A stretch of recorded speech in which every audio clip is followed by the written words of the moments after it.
until, and this is where the whole political confusion of the early 6th century ties in, until um, all of that political confusion and infighting basically caused the Sabaic language and also the South Arabian script to lose its main political purpose, which was to establish legitimacy. This is why Yusuf Dhu Nuwas, Yusuf Asari Athar, uses this new title. And because I definitely don't want to give the impression that this is the only way to look at it. I think Peter Stein also pointed out a period of general decentralization, right?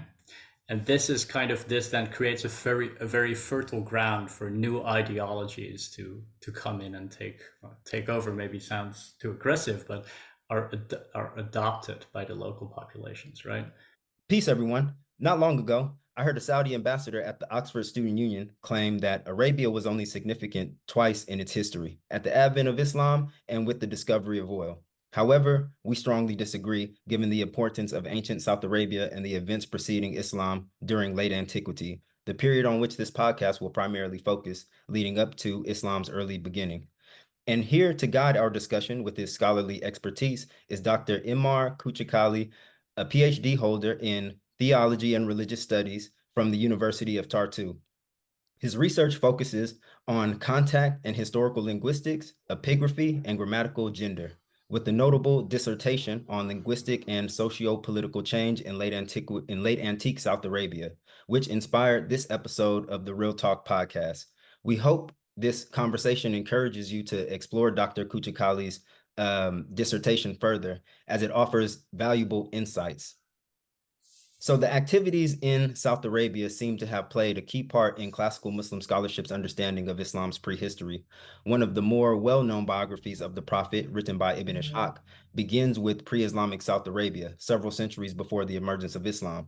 But it seems like when trying to uncover Islam's origins, South Arabia is often overlooked in favor of investigating the northern parts of Arabia and the neighboring regions occupied by the Roman and Persian empires. So our first question is this: do you believe the exploration of pre-Islamic South Arabia is undervalued in understanding Islam's origins? And what are your thoughts on the focus of some revisionist scholars, such as Stephen Shoemaker and Dan Gibson, on North Arabia's connection to early Islamic movements? Do you think their approach stems from bias, assuming that Islam's civilizational strength resided on well-documented regions of the Fertile Crescent, while southern areas held little cultural significance? And how have recent developments challenged these assumptions? Those are quite some questions. Thank you very much. It's a pleasure to be here. Let me say by let me respond to that question by saying I think it depends. Typical academic answer to such questions.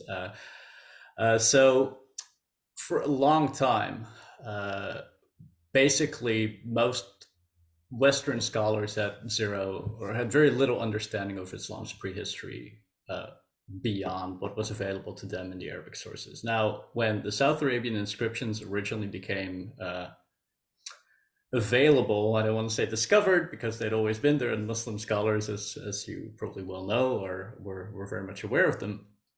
But what we see happening is that these inscriptions become available to Western scholars. They begin to decipher them and translate them, try to contextualize them, and they came to the realization that these ended up giving a very good insight on the history of specifically Yemen, South Arabia, before the advent of Islam, and so.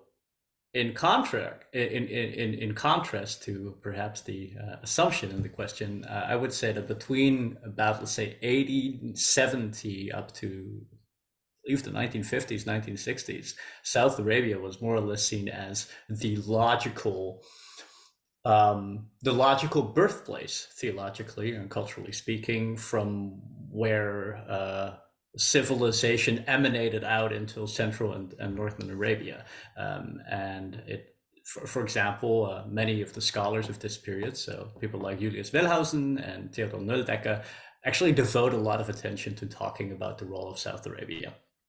Now, I believe that this kind of changes in the 1960s with the very controversial work by Crony and Cook, Hagerism, which, despite all of its flaws, at least woke up scholars, Western academics, to the fact that we really have to start taking into account pre-Islamic sources and the late antique context. And I think from this period onwards, actually, South Arabia kind of becomes, I wouldn't say forgotten, because people kept studying this area, but at least it didn't take as strong a position as it had before. So yes and no, depends on what we're looking at specifically. I think there's a very good case to be made that for a very long time South Arabia was very central to studies on early Islam, development of Islam, and then at some point it kind of became slightly overshadowed perhaps by the attention given to Greek, Syriac, Armenian sources and so on. And with regards to the other question, you mentioned Shoemaker's work specifically, and the fact that now there's been a lot of attention to the Levantine and Mesopotamian context of early Islam. I would say that I think it's a very good thing that people are starting to take both areas into account. I wouldn't go as far as to say that, or at least if someone were to argue that South Arabia did not play an important role when it came to the development of Islam, I would certainly not agree with that. But I do think that it is important that we take the entire picture into account. And commenting on what you said about Hagerism, I try to tell people who feel some type of way about it that, I feel that was a necessary evil, mainly because for myself, it opened my eyes to a way of understanding or dealing with the sources that I didn't think about previously. I thought Islamic era sources were all we needed in order to understand the origins of Islam. And I didn't even think about any type of sources or any information that could provide us with more insights other than those.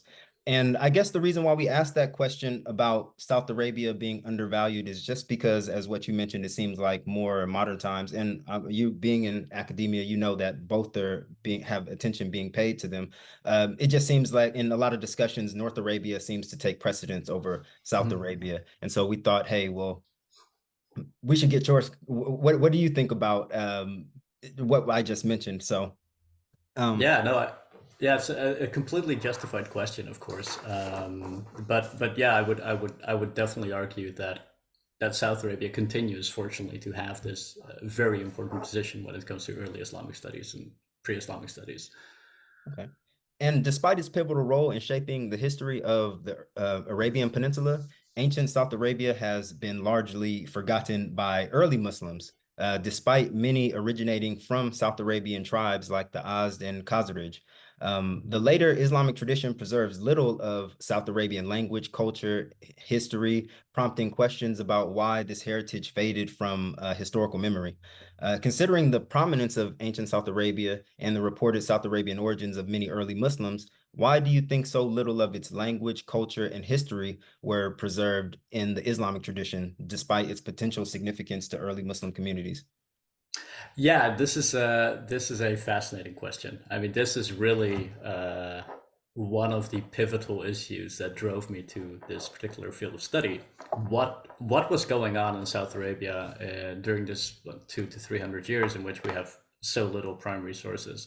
And when we look at what the early Islamic tradition tells us about South Arabian history before Islam or before Muhammad, how is it that apparently very little of that seems to correlate or correspond with what the pre-Islamic South Arabian epigraphic corpus tells us? Now, that is the kind of question that I would also have asked 5 years ago. In the meantime, I have maybe come to the conclusion that, again, it depends. And what I would say is that it's actually what perhaps describes the core of the transmission between the pre-Islamic and Islamic periods is asymmetry. So certain things are remembered, if we can call it that, very, very well. It's actually rather impressive. So the great French scholar of Yemen, Christian Julien Robin, has delved into this specific subject a lot. And just, as it turns out, there is evidence that the Arab Muslim scholars of the 9th century were able to remember or make note of South Arabian kings that had ruled in the 2nd century AD. Now, so that is a period of 600 to 700 years in which we have basically lasting memory. And that is no small feat. So as a comparison, I've spent some time in Louisiana, and the local French speakers there's this basically this conviction that Napoleon Bonaparte was an American and that he fought in the Civil War, right, on the side of the Confederacy. Now, we know when Napoleon lived, his life is very, very well documented, and still, like, these legends can kind of like flourish. And so when you consider the fact that they're able, and it's not perfect transmission, right? There's some variance in spelling. There's some what we call folk etymology going on. They have their own interpretations of who these people were, but the fact is that they name rulers that we also know from the epigraphic corpus 700 years after they reigned. I think that is a very, very impressive feat, and also tells us a lot about how cultural memory actually works. At the same time, perhaps things that are less obvious, so language, they seem to have been aware that there was something called Himyaritic. They called Himyaritic. They do not seem to have known that before the rise of Islam, that there were various kingdoms in the area. We know that at least some scholars were able to more or less read the script, although they didn't quite understand the grammar perhaps very well, which is surprising, because when you know how to read the script and you know classical Arabic, you can more or less figure your way out of Sabaic. It's not that difficult to interpret, and these texts tend to be very formulaic too. So yeah, it is truly very asymmetric in that sense. So we have examples of very good, very lasting sense of transmission, and then there are certain things that seem obvious to us that apparently early Muslims never considered or didn't pay attention to. Yeah, and I will say that, going back to the biography of the Prophet written by Ibn Ishaq, I will say that the general outline of events that happened leading up to Islam's emergence, I thought they were pretty spot on. Of course, there are details that they get incorrect, the names of certain people, and other things like what you mentioned that might be a bit off from what happened historically. But yeah, I thought the general outline leading up to the emergence of Islam, of the events that happened, was, pretty good. Yeah, and actually to speak a bit more on that same subject, because I do think that there's an interesting point to be made here. Of course, as I imagine, well aware, I mean, the Sirah of Ibn Ishaq was transmitted, of course, by Ibn Hisham, and Ibn Hisham himself arguably was a South Arabian, and I don't think that there is. I don't think it's a coincidence that he spends so much time talking about South Arabia. I mean, that's really where we get into what we can call factual history, after we have left more or less the creation story, so to say. The scene shifts to South Arabia, and the entire South Arabian context becomes very, very important to explain the birth, the circumstances of the birth of the Prophet, right? And this is something that then gets cast through the lens of Abraha's, the Ethiopian general's alleged invasion of the Hijaz and Mecca, and this is that also what propels the Quraysh to let's say a central position in the region. Now, whether that is all historical fact is another matter, but it is definitely true that early Muslims definitely considered South Arabia to be very, very important for themselves. In terms of the sources that we have to reconstruct this history today, I I mean, specifically looking at the epigraphic evidence, which has been incredibly crucial to reconstructing an image of pre-Islamic Southern Arabia. How does the epigraphic evidence specifically avoid the issues that are present in sort of post-Islamic literary sources? And are there inherent issues also in the epigraphic evidence that also limit its objectivity and its ability to reconstruct history for us? Definitely. I mean, it depends on how you, well, first of all, how you interpret the term history. I mean, there's two ways of looking at this. History as a kind of chronological overview of historical facts between a point A and a point B throughout time, or this is the Francis Fukuyama approach to history. Obviously, history as a kind of ideological framing, right? Why do certain events happen? And the epigraphic corpus, of course, has its own problems, especially what we call the monumental inscriptions. So these are inscriptions that were often written by kings, the ruling class, the priestly class, and so on. Now, this is not from South Arabia, but there's a very relatively famous inscription detailing a battle between the Egyptians, I believe, led by Ramses III, and the Hittites. Now, both the Hittites and the Egyptians mention this, and they both claim that they won. Each side claims that they won the battle. So obviously, a big problem of these, or perhaps not a big problem, but one thing to consider when it comes to these political inscriptions is that they were written by rulers often to project a certain ideal view of the world, which may not always accurately, fully represent the facts on the ground. Now, the big advantage, obviously, I think, when it comes to the when we compare these to the Islamic period sources, is that they were written at the time, right? So they're contemporaneous to the events that they're describing, and they were written.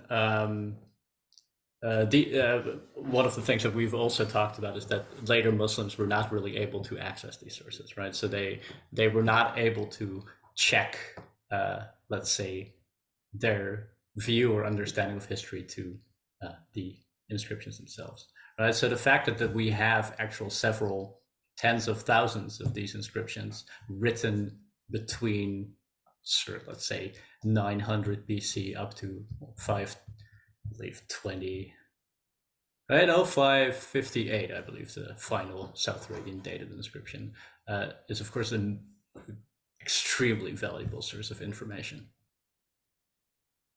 And are there any other sources that you rely on for pre-Islamic Arabia, South Arabia, maybe like Roman sources, or are there any Persian sources? Are those sources also of any value when it comes to reconstructing the history outside of epigraphy? I know those tend to be more literary. Yeah, absolutely. So as far as I know, the Persians themselves didn't really leave that many sources when it came to South Arabia. There is a province, I believe, called Arabia, or like what would be the Middle Persian or Old Persian variant of that, both during the Achaemenid and the Caliphate periods and the Sassanid periods. But as far as I understand, that kind of referred more to the area between what is now Kuwait and Oman, perhaps. So, so the Persians, I'm not aware that they wrote that much when it came to South Arabia specifically. Now, the Greek authors were very interested in the region, especially in the period after Alexander the Great's conquest of the Middle East and Egypt. Christian Syriac writers become very interested in the area as well at some point, mostly from a religious perspective. This is actually one of these things that I do with my students. We go through these different types of sources and we kind of try to figure out their strengths and weaknesses. So one of the fascinating things about how the Greeks saw the world is that for a very long time they thought that Egypt and India were connected. Right? So they thought of the Indian Ocean more as a kind of a lake, and there's a there's a pretty good article about this. I think it's called something like A Tale of Two Indias or something like that. And it basically tells us that it appears that at least in some occasions, Greek and Syriac writers would refer to South Arabia as a part of India. And that, of course, can make it very difficult to kind of suss out whether they're actually talking about India, as we know, the subcontinent, or if they're talking about South Arabia. So we often also don't really know where to look, not immediately. Very interesting. And in terms of social and tribal configurations, I found this aspect of South Arabia extremely interesting, but I can never put my foot down on which interpretation is correct, or if all the interpretations are correct, or if all of them are incorrect. But in South Arabian epigraphic texts, the various sedentary groups in South Arabia are referred to using the term, I might butcher this, shab, a term that has been interpreted in various ways, such as tribe, commune, people, province, district, seems like the list goes on. Which definition best describes what the term shab actually meant for pre-Islamic South Arabians? Yeah, that is also a very good question. So, yeah, that is one of those controversial scholarly subjects that academics love to debate. Now, I personally found that the definitions given by Andrei Korotayev, a Russian scholar in South Arabian studies, were perhaps the best, if somewhat clumsily formulated. So, and that is not his fault. The fact is that the South Arabian texts themselves seem to use the term shab to, which also exists in Arabic, of course. It's used in the Quran, where it means nations, as far as we know. If you've talked about medieval Persia and the Persian Renaissance, it's also, of course, the roots of the word shu'ubiyya, which becomes really important in the 9th and 10th centuries. So what the shab can be a bunch of different things. And Korotayev argues that when you look at the South Arabian texts, Sabaic at least, that it can basically mean what we would consider a clan, so subdivision within a tribe. It can also refer to the tribe as a whole. And it can refer to these supra-tribal confederations, like the Himyarites, who emerged then in the 2nd century BC. And figuring out which is not always self-evident, so that can be challenging as well. Now, one of the important things to understand, the word tribe is frequently misunderstood. People talk, for example, about the tribes of North America or the tribes of Central Asia. And so one of the images that immediately arises is that of nomads, right? So you have these people, different groups roaming around, usually on horseback. Also often have either a very threatening or very romantic view of these tribes. Now, what a tribe really is, it's a group of people who are united by either real or imagined ties of kinship. So the idea that you have a singular ancestor. And for example, as we know from the Islamic tradition, and I think you can go to many parts of the Arab world today where you can have a tribe, very ranging from, let's say, 50 to tens of thousands of people who don't always get along, right? The entire story about how Muhammad was basically expelled from Quraysh because of his call to monotheism after Abu Talib and Khadija died is a really good example of how these tribes do not always necessarily have good internal relations. Now, what makes the South Arabian Sha'ab so interesting is that, unlike many other parts of the Arabian Peninsula, is that they are completely sedentary, as far as we know. So they stayed in the same place, and it basically appears that it was tied to a specific area, a specific plot of land, perhaps. And to my understanding, like I'll be very straightforward about this. I've never been to Yemen, unfortunately. I am sufficiently young that at no part of my academic career was it possible physically to go to Yemen, which is extremely unfortunate.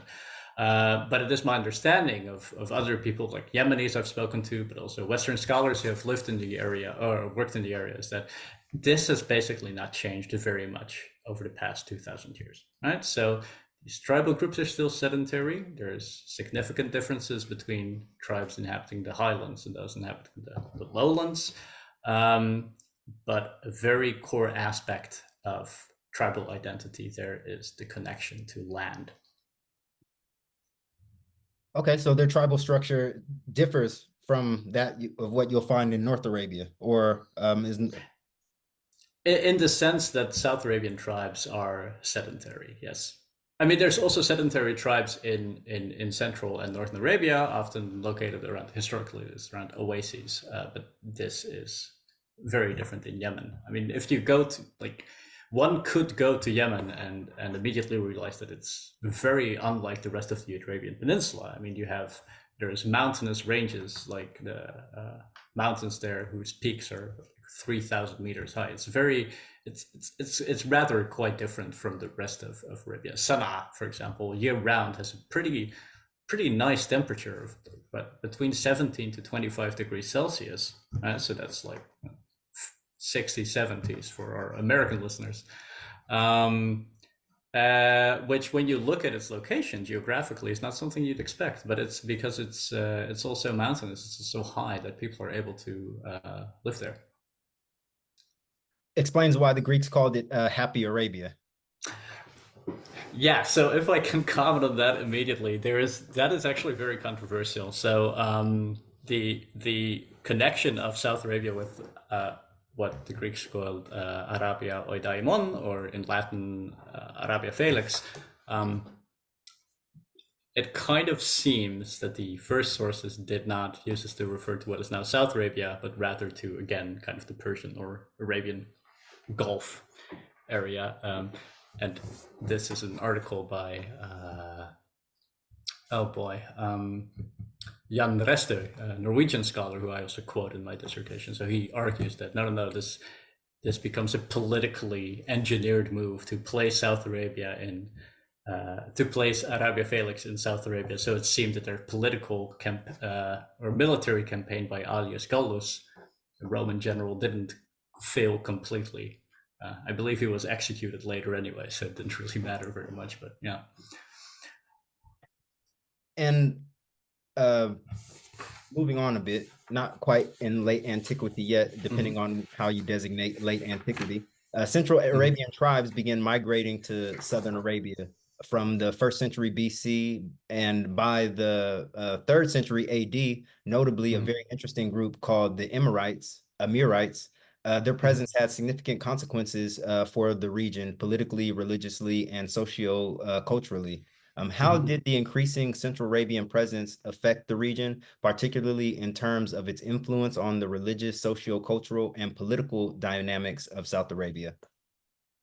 Okay, so the Amorites, as they're called, also in the South Arabian sources, they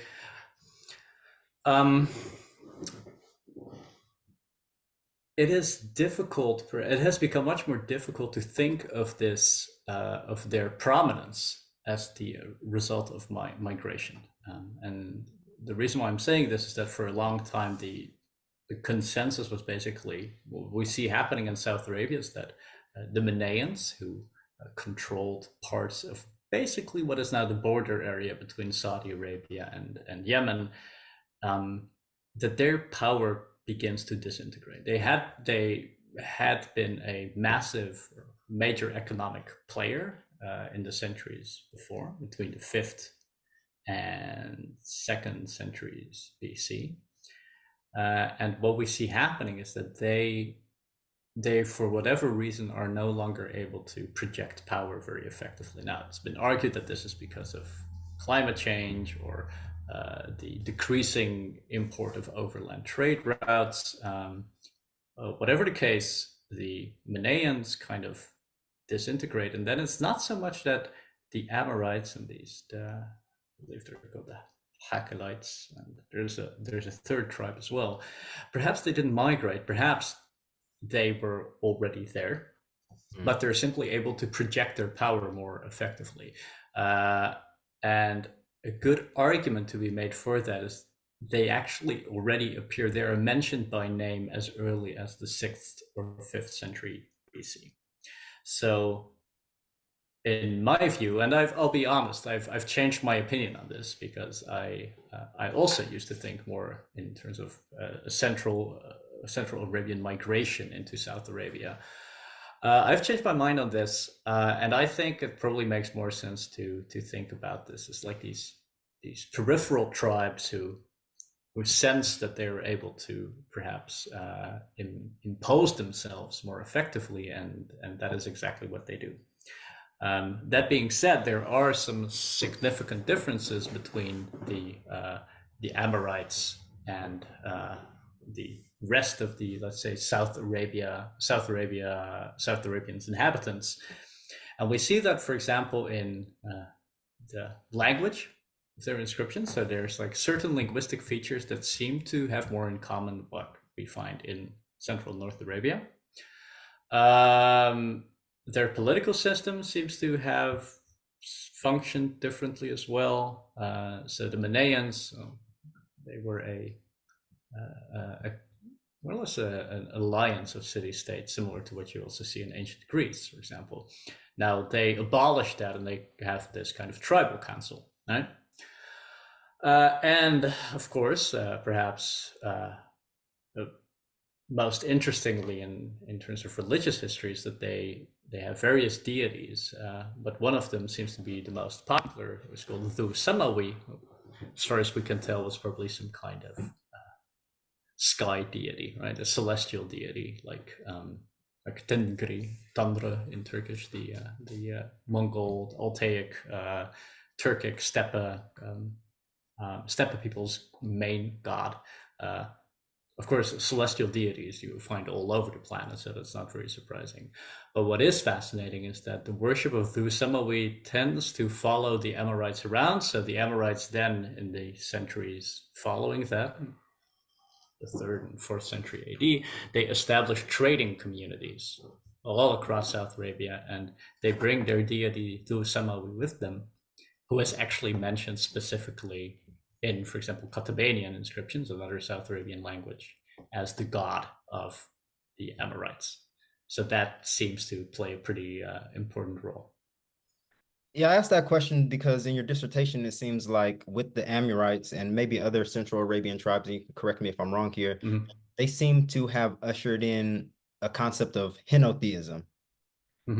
And so would you describe the transition from polytheism to henotheism in ancient South Arabia as a progressive evolution?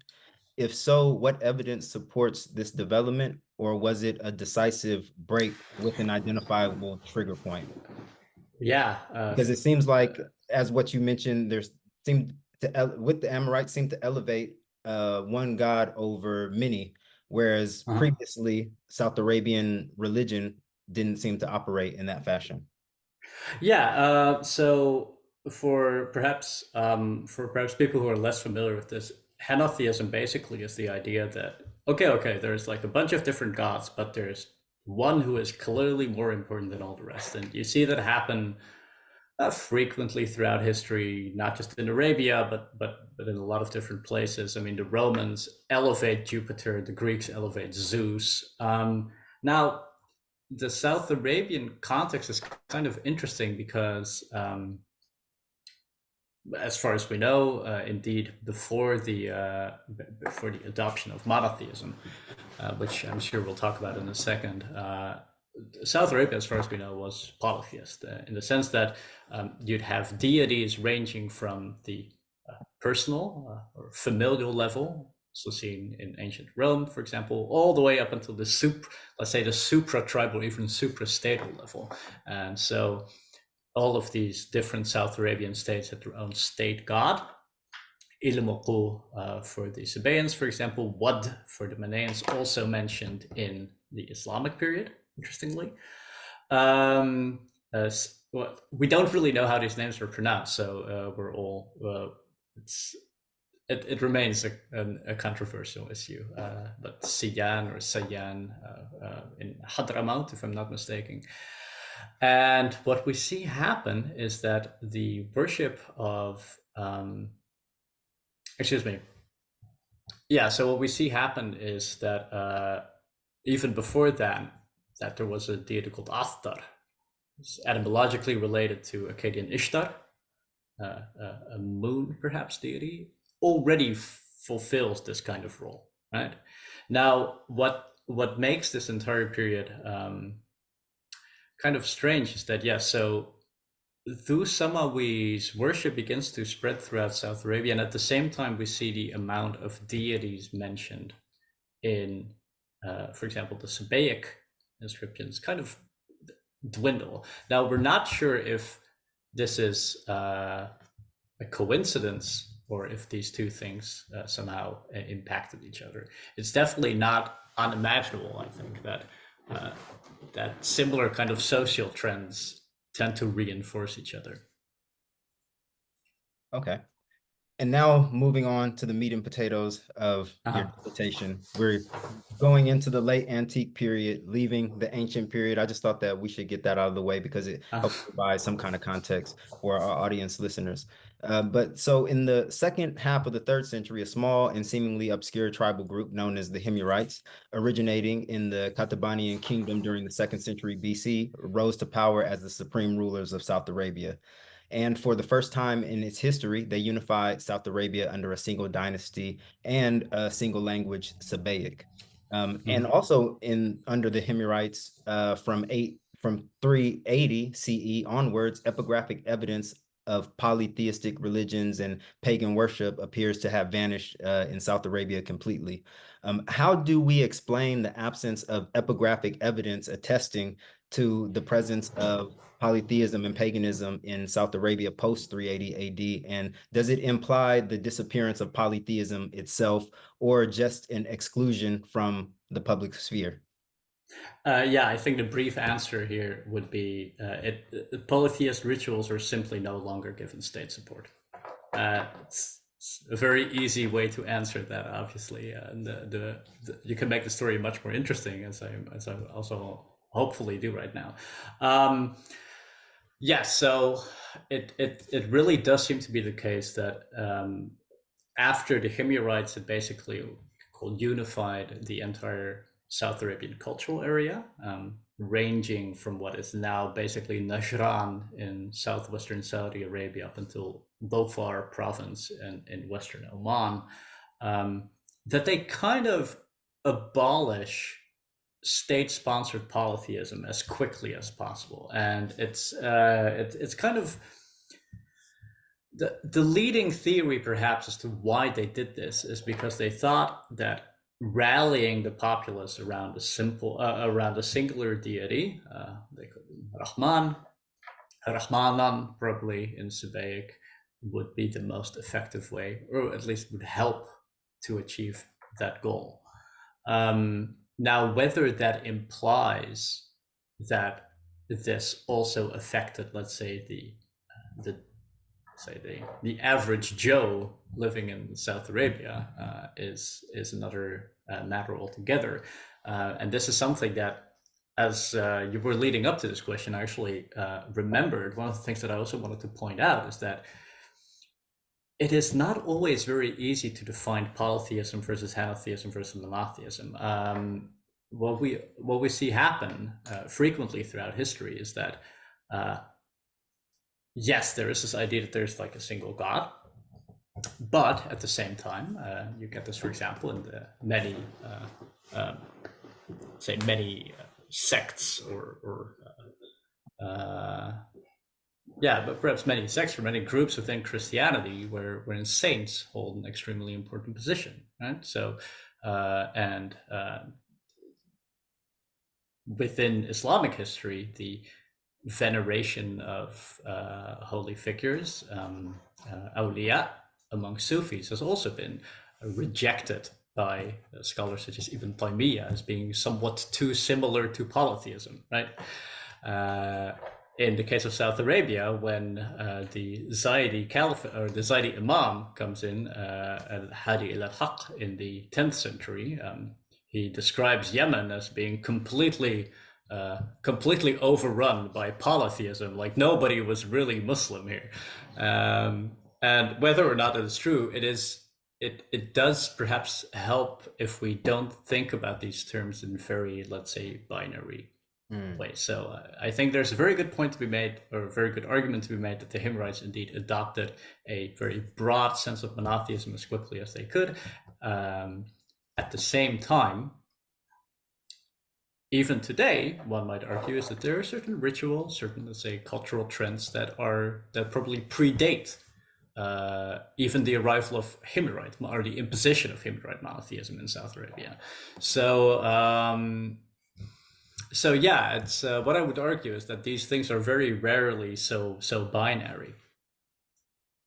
And in terms of this sort of broad-centered Rahman monotheism that we associate with that kingdom, are there indicators demonstrating Judaic influence in terms of pinning down exactly what they believed or what rituals they performed?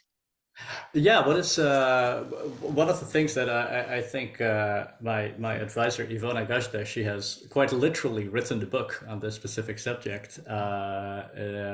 It's in French, so I hope accessible still to most people, about monotheism, or about the history of Himyar during the monotheistic period.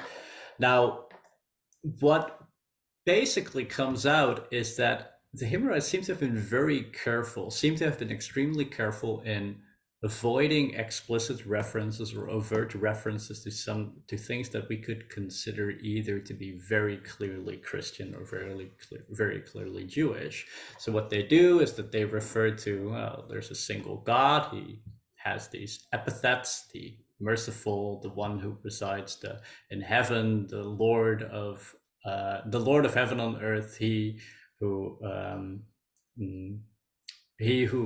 resides in the heavens and who has power over the living and the dead, right? And so these are also formulae that appear in Quranic descriptions of God, which is also very, in that sense, very straightforward monotheism. But what we don't find are clear references, at least first century and a half, to things like Israel or Christ, or anything that could be construed as either Jewish or Christian in nature. And this broad-centered monotheism that we can't really pin down because of its sort of ambiguities, is it in any way connected to the Hanafiya, as later labeled by the Islamic tradition, sort of? I think that is a really good question, and I think also really one that is really difficult to answer, at least for me. Now, I'll be entirely honest that my knowledge or my understanding of how Muslims understand the term Hanif in reference to Muhammad, that this itself is not really a very clear-cut issue, and so trying to tie that to I think this would make a very interesting avenue for research. At the same time, I also think it's very difficult to do, because like Hanif is also not really a term that appears in the South Arabian epigraphic corpus. And I believe, I think François de Blois has probably written about this. So he argues that I believe it comes from from Aramaic or something like this. And so this would be a very good case in point where you actually would have evidence of a more Levantine, Syrian, Mesopotamian context for this specific term, at least. And in terms... but perhaps to your point, yeah, excuse me. What does seem to be the case is, I think you can draw some parallels. So that there was a sense of quite literally, I mean, that is also how Hanafiya, or the term Hanafa, is interpreted to mean to bend or to incline, that there was an inclination towards monotheism across the Arabian Peninsula at this time, not just in South Arabia, but elsewhere as well. I know Ahmed Al-Jalad has talked about this on this channel in the past as well. So perhaps looking at that at this from that perspective kind of helps contextualize this. And in terms of the spread of monotheism in the region, how did the interconnectedness of the late antique world sort of facilitate that spread of monotheism to communities throughout South Arabia? And what implications did the adoption of monotheism have specifically for state formation in the region? Yeah, so for a very long time, South Arabia is really a focal point in the international maritime trade of the time. So not just because of local products, so perhaps frankincense being the most important, most well known, but also, I mean, if you look at a map and if you're following contemporary politics, I mean, the Gulf of Aden and the Bab el-Mandab is an extremely important area to control when it comes to international trade. And it must also be kept in mind that for a very long time throughout history, I don't want to make up percentages, so I'm just going to say the vast majority of all kinds of maritime trade or like sailing activities, you stick to the coast unless you know very, very well what you're doing. So you would have to lay anchor at some point at one of these South Arabian port cities, Qani, in the Hadramaut, or Aden. So it is not really surprising that South Arabia becomes such a very central point of trade, and also because of that international commerce and cultural transfer, right? So one of my favorite examples of that material culture is that we have a statue of a South Arabian king, I believe Najran and his son, that were made. Actually, it's an example of collaboration between a Sabaean artist and a Greek artist. And so we know that these people interacted and lived in the same areas. And that seems to be the main way by which these different monotheistic faiths most likely spread to South Arabia. In the case of Judaism, what seems to have been the most important trigger is the Bar Kokhba revolt in the 2nd century AD. And for Christians, what seems to have been the case is that they came there mostly through missionary activity. And the Himyarites they began an expansionist policy where they started to send raids into central and maybe more northern parts of Arabia.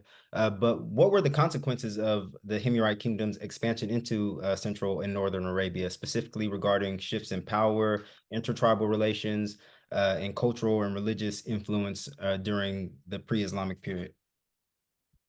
Yeah, so Roxana, I just realized I didn't actually get to the second part of your question. The adoption of monotheism, that the Himyarites' adoption of monotheism, and I think it's something that I already kind of answered before, is that it allowed them to unify the state in a way that hadn't really been achieved previously by any of the South Arabian kingdoms, as far as we know. Now, it wasn't the only thing they did, but that seems to have been one of these major factors. And that then, Tehran, actually helps me answer your question, because once they've achieved this political unity, that is the point where they start organizing these raids into central and north, up until even North Arabia. Now, what perhaps might be a very good example of that kind of cultural pressure is that what they do is the Himyarites don't really seem to have been interested in directly assuming control over these areas. So instead, what they do is that they promote these chieftains of tribes like Kinda and Madhaj, and they allow them basically to rule for them. So this, in my opinion, is actually one of the most poorly understood parts of Arabian history during antiquity. This is something that I've also had backs and forths on with different colleagues, because what really seems to be so important about this period is that Central Arabia, the Hijaz, and the Najd kind of get squished in between these various great powers: the Himyarites in the south, the Romans in the northwest, and the Persians in the northeast. And one of the most important consequences is that there maybe you start to get some sense of maybe a form of Arabian, or if you want to say Arab, kind of ethnogenesis. Perhaps this is kind of where this starts forming. This is such a controversial issue that I'm very careful in picking my words. But I do think that this is probably a useful way to think about this. Right? So you have cultural pressure being exerted from different directions. It kind of makes sense that at that point you see the beginnings of a shared sense of identity, perhaps. And why did these neighboring empires find Central and Northern Arabia so important? It seems like a lot of focus on keeping the tribes under control, expanding into those regions. You mentioned a failed Roman expedition into South Arabia, but it seems like Central, Northern Arabia, other parts of Arabia seem to gain great importance to these empires as we see more and more contact between them as we get closer and closer to the advent of Islam. I'll be entirely honest with you. When it comes to Roman and Persian interests in the areas, that is one of the fields that I don't feel very comfortable talking about. Unfortunately, I know that this recent book by Valentina Grasso talks a bit more about that, although I understand that the reception has been mixed. That being said, for the Himyarites, I think it was one of these ways of uniting the different peoples, different tribes, if you want to call them that way, under their control, to kind of have these military expeditions as a way to gain booty and then to distribute that to their followers. When it comes to the Romans and the Persians, perhaps apart from extending political control, also the ability to gather military levies, and in Latin, of course, the foederati, may have impacted that as well. Although, to my understanding, much like the Himyarites, neither the Romans nor the Persians seems to have been very interested in establishing some kind of permanent political control of the area. And that's when we really talk about the Hijaz, like this part of Central Europe, where truly the prophet would then be eventually born. Yeah, it is a very interesting topic, and I'm interested to see in what kind of debates are involved when in this discussion. And around 500 CE, the Himyarite kingdom, which had now established more or less direct control over large parts of the Arabian Peninsula, seemed to be reaching the pinnacle of its power. During this period, a significant chapter in the history of South Arabia unfolded, with the Christian Aksumite kingdom in modern Ethiopia begin to cast its shadow of dominion over the region. As Aksumite influence tightened its grip, a Jewish figure named Yusuf Yathar, or Dhu Nuwas, from the Islamic tradition, emerged with the fervent spirit of rebellion against this foreign rule of the Aksumite kingdom. What is the background of Yusuf Dhu Nuwas? Are there any inscriptions detailing his origins within the Himyarite aristocracy, as some believe? Or what information do we have shedding light on his rise to power? Okay, this is a very broad subject, obviously. It's a pivotal, it's a watershed moment, really, in South Arabian history. The Aksumite control over the region, Yusuf Dhu Nuwas is a failed revolt, as far as we know, and then the establishment of Aksumite, or Ethiopian Aksumite, direct control over the area, which I mean, this all happens within the span of 25 years. So that is fascinating. And to be honest, after If we reading the can, dissertation, I kind of was on the side of Yusuf in this debacle. Because hey, the Himyarites are at the pinnacle of their power, and then all of a sudden they come under the control of a foreign entity.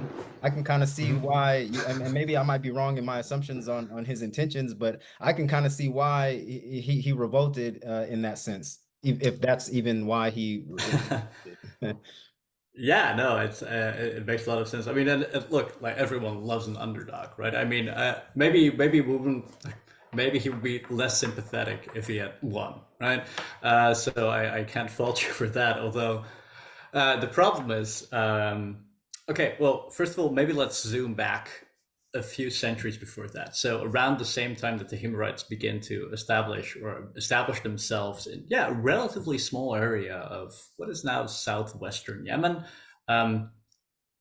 Ethiopian, the Ethiopian Aksumites, or the Aksumite kingdom of Ethiopia, had a political presence over parts of South Arabia.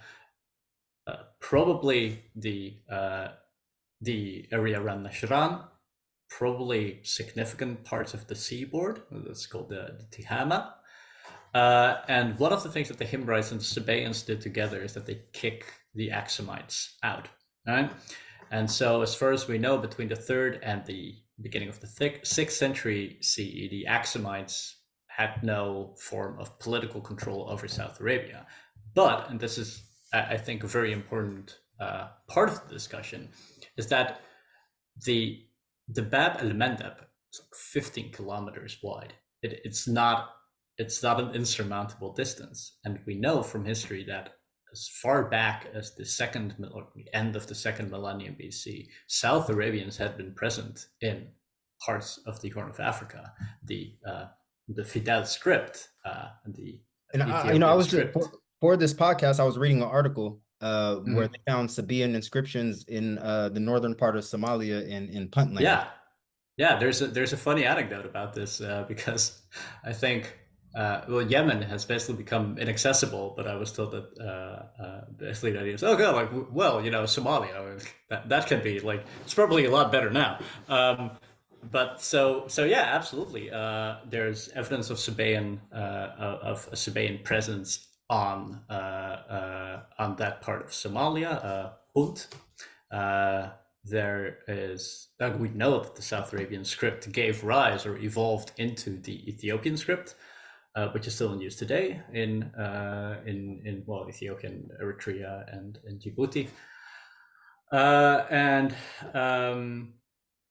And so clearly, the Ethiopians themselves had not really forgotten that part of history too. So what we see happen is that Aksumite kings following this period, like the great king Ezana, who converted to Christianity, and along with him the Ethiopian elites, that they considered themselves to be the rightful rulers of South Arabia. They refer in their inscriptions, they try to write in Sabaic. It's wrong. It's completely ungrammatical. But they're kind of like trying to present themselves as the rightful rulers of South Arabia, of Sabah and Duraidan. And it's kind of similar to, like, for example, how nowadays the Republic of China, Taiwan, says that no, like, we're the legitimate government of all of China. It's just something where we're temporarily not in control, right? And vice versa. So this is a very common political strategy to kind of assert that kind of dominance over the area. And so rather, and this is something that I think I've kind of, warned isn't the right word, but tried to point out in my dissertation too, is, hey, rather than thinking about these things only in terms of military activity, I think there is a very good case to be made that Ethiopians probably very much a part of South Arabian life during the late antique period, and it is not very strange in that sense that Ezana and his successors tried to assert themselves over South Arabia militarily as well.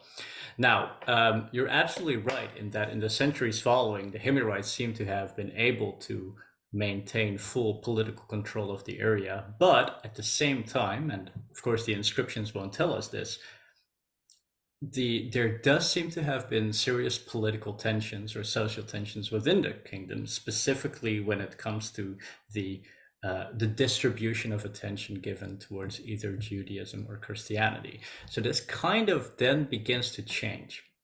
The late 5th century AD, there is a South Arabian Himyarite ruler, I believe it was Ma'adika Ibn who begins to mention specific Jewish attributes in the inscription. So he talks about restoring, I believe the term gives us, I believe it's house of prayer or something, but it refers to a synagogue, apparently very typical Aramaic construction. There's references to the people of Israel, right? And what this really seems to do is that these social tensions kind of erupt. And again, there's only a few dozen, perhaps, or maybe just a dozen political inscriptions from this period. So we're kind of grasping at straws here too. But what seems to happen is that it's a period of confusion. A different South Arabian ruler comes to power. He invites, one of the things he does, he invites these Ethiopian ambassadors. And so that seems to be the reason why we think that he was likely put there on behalf of the Ethiopian king. This is what sparks that revolt. So this is now, I believe, in the year 523.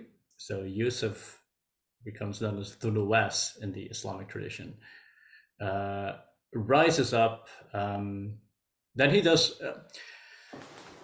there's, I believe, 2 inscriptions from this specific moment in history, which refer to his activities. He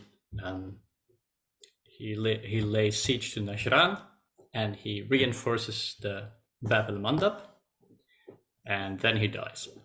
And a year or 2 later, and the Ethiopians come in, they put another South Arabian ruler on the throne, Sumuyafa Ashwa. He is deposed a few years later by Abraha, who rules for maybe a decade or so. His reign comes to an end, and that's it, right? That's when the South Arabian tradition, written tradition, stops, more or less. So that was a very roundabout way of perhaps like contextualizing the reason for Yusuf's revolt. But it does seem that for the past half century before he even came to power, that there had been serious social issues within the Himyarite kingdom. And actually, we know very little about him. So the 2 inscriptions from his reign were not written by him, right? They were written by his generals, who refer to him by name, right? Spell his name also slightly differently, which is kind of interesting.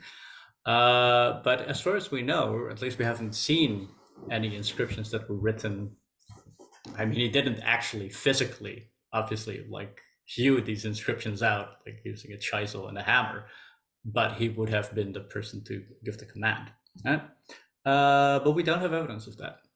So very little is known of him outside all of the Islamic sources, which are, to say it, biased, and the Christian hagiographic sources, which are also biased. So where do you fall on that? Well, he definitely made a huge impact on the region, enough to be written in inscriptions and remembered in the later Islamic tradition. And I want to say that Ibn Ishaq kind of starts off with a prophecy of Ethiopian invasion. I'm not sure if it's the one that happened when the Himyarites came to power, or if it's talking about a later, but there seems to be some type of historical memory amongst later early Muslims of an Ethiopian presence prior to the Himyarite ascendancy. As well as some of the foundational tribes, Dhu Yazin is mentioned in the Islamic tradition as having some significance in, I don't want to say quelling this invasion, but you do see them mentioned within the pre-Islamic South Arabian context. they're the Dhu Yazan are kind of fascinating because the Habsburg dynasty in Europe, like if you Habsburg is it's a relatively small castle in Switzerland. It's kind of insignificant even, and they were able to propel themselves to become like some of the most important political players in European history up until the 20th century. I don't want to say that the Yazanites are the same, but they're quite similar. They seem to have been a relatively minor family from Hadramaut who aligned themselves with the right people at the right time and then propelled themselves into prominence in the centuries following. Christian Robin has written quite a lot about this, and it would be actually very fascinating to find a book, for example, to write a book simply about the rise of the Yazanites.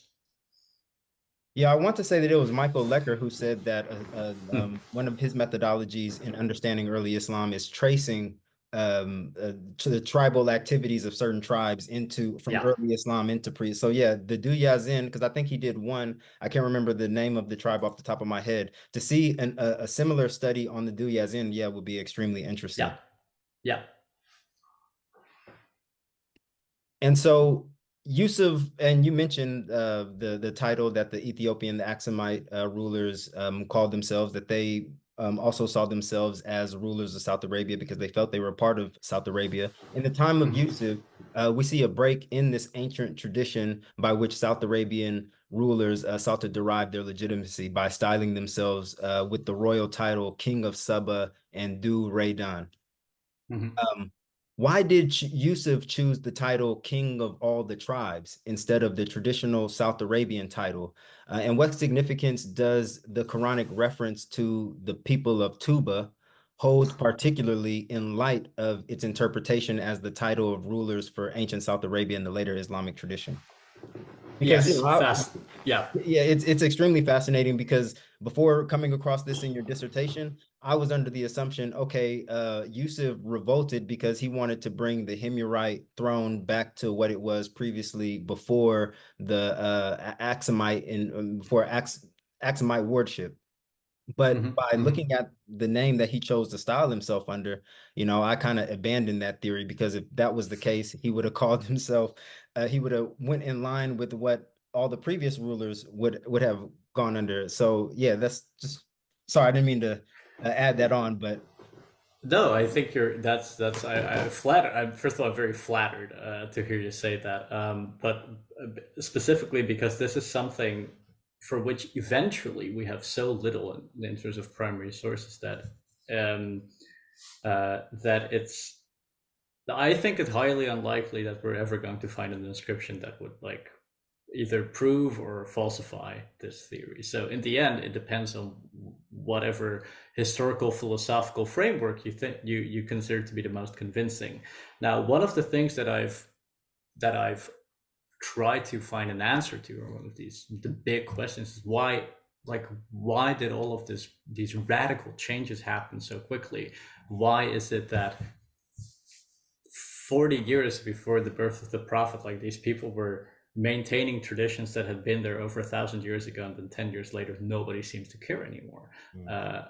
What helps understand this? And I think one of the ways to do this is to try and figure out what those very specific, even seemingly insignificant clues are that may help put that picture together. Now, one of the things that has been brought up about Yusuf, but Yusuf's reign, is that he was perhaps illegitimate, that he was not a part of the royal family. And I think one of the things that people point out is that, he doesn't use this title. And my idea is, like, if I were to lead a revolt, I would use as many traditional titles as I could to really prove that, don't listen to all those other people. Like, it's me, definitely, really the real king of Great Britain and Ireland, and so on and so forth. Right. And so what I think he is trying to do, and you see this elsewhere in the world as well, is that these old titles tend to lose legitimacy in the eyes of the people when too many different political factions latch onto them, right? So when you have one guy who is calling himself the king of Saba and Dhu Raydan, and he's a Jewish is a Jewish ruler, and then 10 years later you have a guy who comes to the throne with Ethiopian support, and he uses the same title, and then 5 years later there's the Ethiopians who say, no, like, we are the real kings of Saba and Luraidan. I think it makes sense for someone to say, like, look, all of these people, that's just nonsense. Like, I'm going to come up with something new. In this case, I think the title was used on purpose, but I'll allow the caveat that, again, this was not written by Yusuf himself. So it is definitely possible that for whatever reason, his generals decided to use that term. Although I would still argue that this is a very significant break in South Arabian political history. I mean, at this time, this specific title had been in use for 500 years or 600 years. That's a very, very long time. So something truly dramatic must have happened for this kind of political nomenclature to lose that that significance. One thing that Islamic tradition records about Yusuf that's quite significant is that he persecuted a Christian community in Najran, and that this possibly corresponds to the people of the ditch referred to in the Quran. What is the evidence from the corpus of epigraphic evidence that we have regarding the people of the ditch and whether they were actually massacred by Yusuf? Yeah, that is a really good question. This is, of course, I believe it's the 84th surah. So this is the Ashab al-Ukhdud, right, in Arabic. The idea being that there was a massacre of a group of believers, and the events in Najran preceding this seems to be a pretty good candidate for that. So yeah, the story goes that Yusuf goes to Najran. He orders their citizens to convert to Judaism. They refuse to do so, and then it's a traditional story, he has a ditch, I think, dug out, and like they are either beheaded or burned or something like this.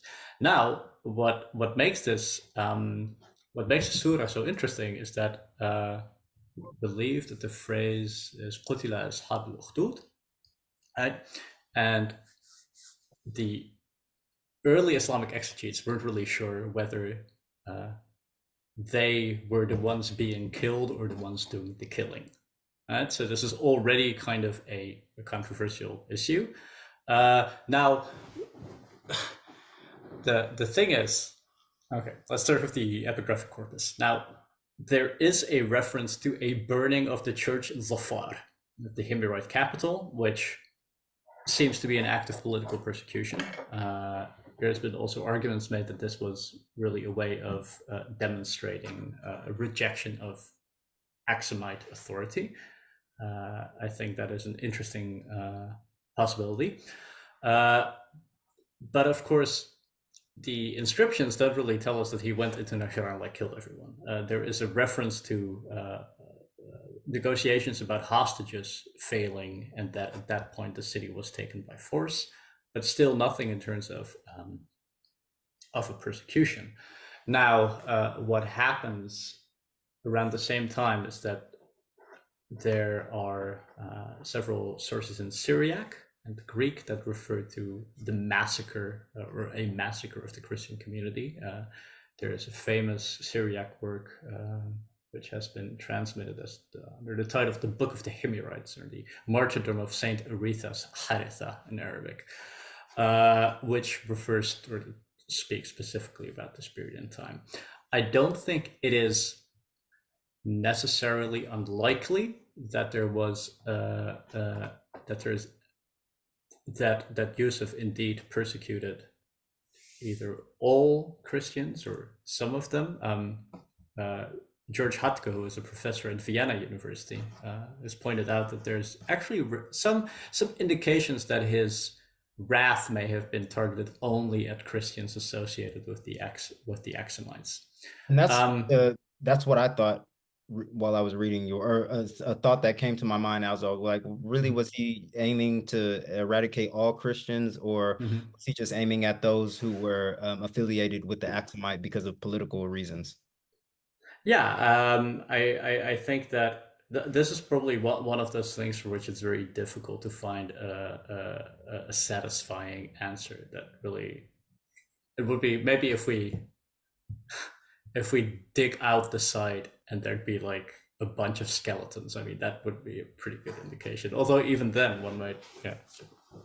And it doesn't legitimate, and it doesn't. And let's say this episode is talking about what is in Surah al-Buruj. For myself, it doesn't delegitimize that the people still died for their faith. I believe both can still exist and be historical. Now, whether Surah al-Buruj really refers to whether Quranic the source is the siege or the massacre of Najran is another question. Adam Silverstein recently had a very good article about this, in which he talks about, well, when we actually look at the phrasing of the surah, he finds parallels with the book of Daniel. And so it's very possible that the actual antecedent is biblical. But what makes it so fascinating, is one of the fun things to look at, is that is not how later Muslims got to see it. They really, like, the Yusuf Dhu Nuwas Ashab al-Ukhdud narrative becomes dominant. It's not, people don't even really doubt it. At-Tabari, for example, he mentions this. He says, well, there was a Yemenite king, blah, blah, blah. He gives the entire narrative. And then he says, but some other scholars say that this is what is also referred to in the Bible, the Hebrew Bible, the Zabur, right? So this is one of the fun things of looking at this period, is that you can have the source, or what you think is the source. You can have the antecedent, and then you can see if that is also how early Muslim scholars themselves saw it. And those three things do not always overlap. And it sounds like it's hard to put your foot down in one area, because as we know, the Quran does engage with extra biblical literature, or engage with biblical traditions. But then at the same time, the commentators have a historical memory of certain events that might also be true. So yeah, it's very interesting. And you mentioned a lot of papers that I'm hoping to look into once this podcast is finished, so I can send a list of all of them. Please. That would be amazing. Yeah. Be my pleasure. All right. And by the Aksumite ruler Caleb el Asbaha, Yusuf's revolt was quelled, and Sumu Yafa Ashwa, who I believe in the Islamic tradition is known as Ariyat.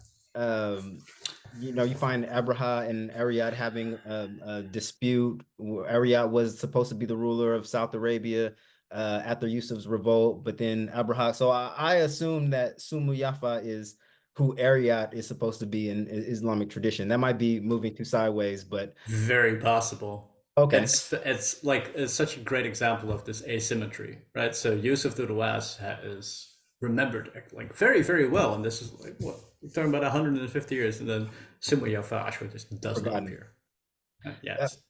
And so Sumu Yafa, he was a Christian ruler established on the Himyarite throne.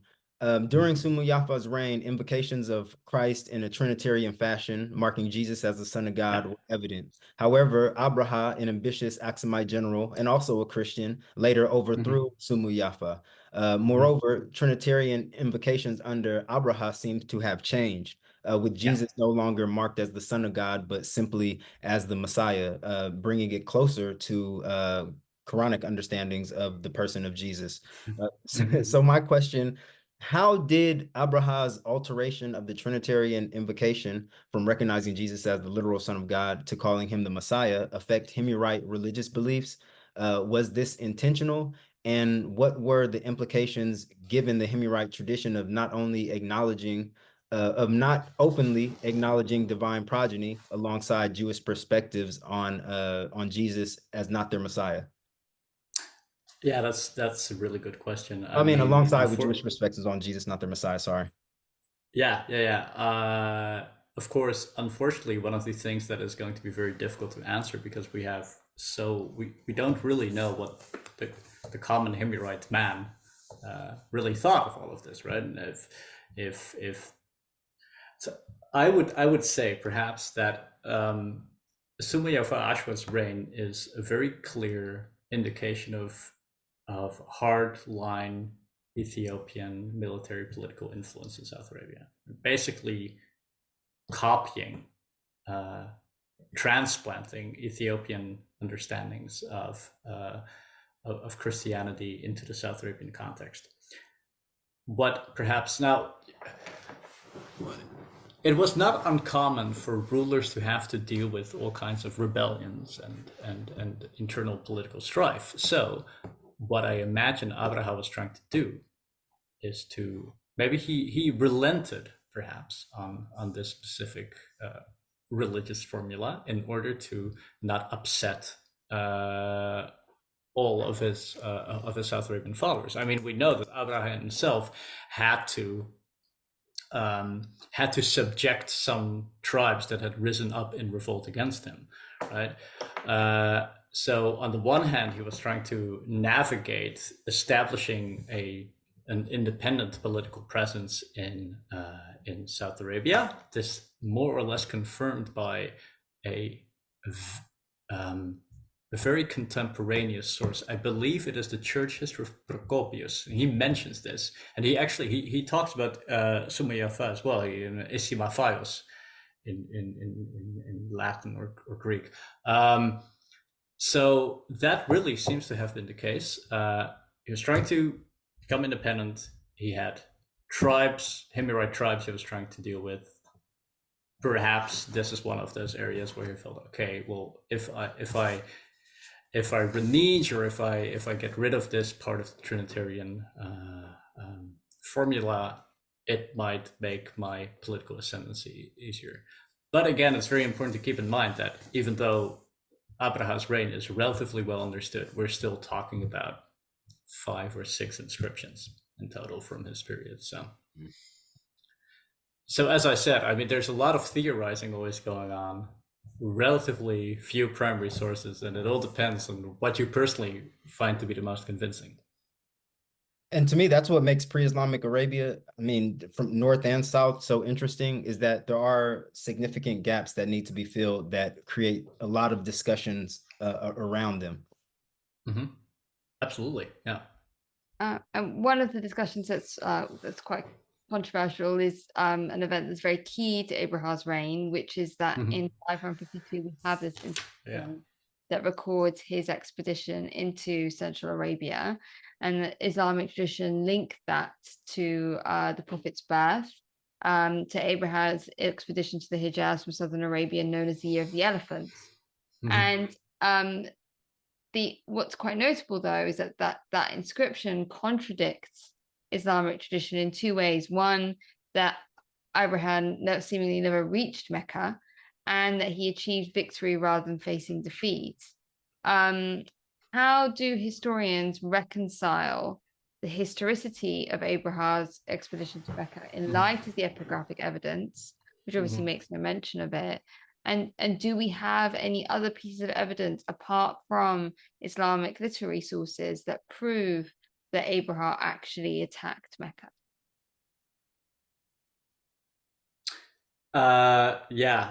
Lovely question. This is a very fascinating. So it's a fun thing to discuss, whatever way you feel about it. And I think within the relatively small group of scholars of this period, it ranges from the hyper-positivist, right? So you think, okay, well, this is perfect. We have the Islamic tradition that says the Prophet was born in the year of the elephant, Am al-Fil. We have the Surat al-Fil. We have these inscriptions from South Arabia. It's all coming together. Right? It's not quite a smoking gun, but there's some smoke somewhere. to people who take a much more critical position and say, well, I mean, when you actually look at the content of the inscription, first of all, if you're going to take a very strong positivist approach, then one of the biggest problems is that the year of the birth of the prophet and the events described in, I believe, the inscriptions Najran 1, like they miss each other by about 40 years. Right, so you'd have to say, okay, well, the prophet was then 40 years older than what everyone assumes, and I think that is going to raise a lot of very serious problems, right? So maybe that is not the best way to look at this. Also, again, I think before this interview started, I actually took another look at Surah Al-Fil, and it's not a very easy chapter to interpret, right?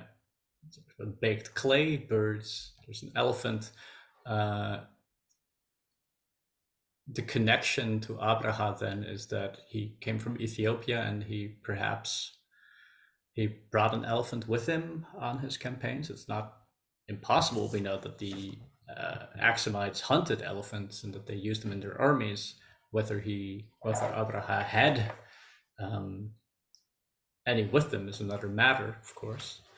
And then what makes it perhaps most problematic is that there are a bunch of toponyms mentioned, and these have more or less been located on a map. Some of them are very well known. Like he mentions Yathrib, for example. It is in the inscription. Mecca is not there. This is not very strange because Mecca is not really mentioned in any pre-Islamic source, right, as far as we know.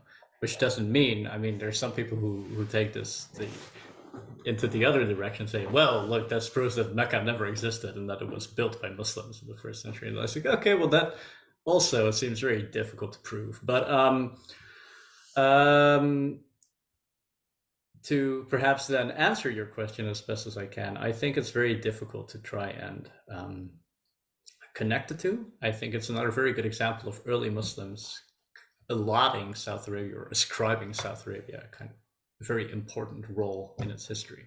And yeah, I want to say that Christian Rabban, I can't say it as fancy as people who speak French or know I can't speak it as fancy as other people, but I want to say that he believes that the inscription of 552 is a separate expedition from the one that is described in Surah Al-Fil. He gives a couple of reasons on why that may be. The prominence of Quraysh after the event, some other things that had happened. So, you know, I was just wondering because it kind of changed my mind on just reading from him kind of changed my mind on the inscription itself, because I was thinking, okay, this is the inscription that talks about the expedition by Abraha into Hijaz. Of course, it doesn't mention certain areas like Mecca or whatever, but I thought that maybe the two corresponded in some type of way. But, you know, hearing what you just mentioned, and then also trying to reconcile what I read from Rabban, yeah, it just throws me into a ball of confusion on how one could reconcile. Yeah, and I don't think there's anything wrong with that. I think allowing yourself to feel this kind of like uncertainty, to ask these kinds of questions, like, hey, like why? Like, these things seem to like overlap, and then in some really important aspects they don't. Why is that? It only makes I think only makes things more interesting. And I don't think that there's anything bad about that. And I also think it's probably one of those things that we might not ever really find a wholly satisfying answer to. That at the end of the day, all historians can look at each other and say, well, I guess we figured that out, but I guess we can all go home now. It's probably going to be one of those things where people are going to have new theories, new ideas, and whatever seems to be the most convincing is up to people for themselves to choose. Moving on to sort of more linguistic changes in the area and the continuity of that, which is really the core of your work. What is the current view in the field on the Himyaritic language as an entity? Did it exist as a separate entity, or were there only sort of Sabaic and Arabic, along with a continuum of sort of hybrid dialects between the two? Okay, I'll just apologize. My cat Sheba just ran in, and she gets very annoyed when I'm not giving her attention. So, of course, I chose the name Sheba I was not about to because of the comment cat on that. food, but yeah. Anyway, and unfortunately, this is also the subject that I'm most intimately familiar with. Now, whether there was something like a Himyaritic language, that is something that is, of course, reported by medieval scholars. So they go into South Arabia, and they kind of realize that some of the stuff that people speak there doesn't really seem to make a lot of sense to them. So this is what they then call Lughat Himyar, or Kalam Himyar, the language of the Himyarites. And there's been a lot of debates on that as well. So does Himyariya, does it describe a specific subset of Arabic? Does it describe whatever remained of Sabaic in the region? Does it represent a mixture of the two? And I think my own view on this is, I think it is very likely that in the centuries preceding the coming of Islam, Arabic as a spoken language had already been in use, at least in parts of South Arabia, and was also used probably by people who also spoke Sabaic. So there was kind of like a bilingual situation there. So kind of have to, perhaps, one could compare it to how you have 4 official languages in Switzerland. And of course, the comparison doesn't really hold that much water when you think about it for too long. But basically, or perhaps more comparable to the distinction between Fusha and the Amiya or Darija in many parts of, well, obviously everywhere in the Arab world. So Sabaic, I think, because it had been the official language for, at this point, 1500 years, right? Remarkably stable throughout this entire period, was being used in official purposes, even in semi-formal situations, like in the writing of letters. This is something that when I defended my dissertation, Peter Stein, who is also a phenomenal scholar on I think the foremost scholar on the Sabaic language today, we'd have some arguments back and forth about this, and so argument sounds perhaps a bit strong, but questions. So he is one of the people who would say that no, this is Himyaritic is that the language used by the Himyarites was this Himyaritic. And one of the arguments that he gives is, when you look at the letters, because we have a bunch of personal letters, that it's basically the same language. We don't see any significant differences between the official, these monumental political inscriptions, and the day-to-day correspondences. Now, I would say, well, that is true, but also we know that the people who wrote these letters were trained scribes. So you can go in either direction with that. In my dissertation, I then go through different examples, through features, linguistic features, to kind of indicate, well, this kind of seems to show that that something in the language has changed, and we can probably ascribe that to what I think is Old Arabic influence. And a useful way to think about this kind of stuff is, okay, so how does language change really work? Language change usually happens when different speakers come together, speakers of different dialects or different languages, and they begin to influence each other. This is very normal. I think we all do this, right? So psychologically, when you really like someone, you occasionally adopt some of their phrases, or how they pronounce certain words. When you kind of stretch this out and try to think about it in a more broader sense, so some things tend to borrow very easily, like words, nouns specifically. And a really good example of this is how in many languages there's the word computer has been borrowed, because what's the point of like thinking of a completely new word when you can just borrow it, right?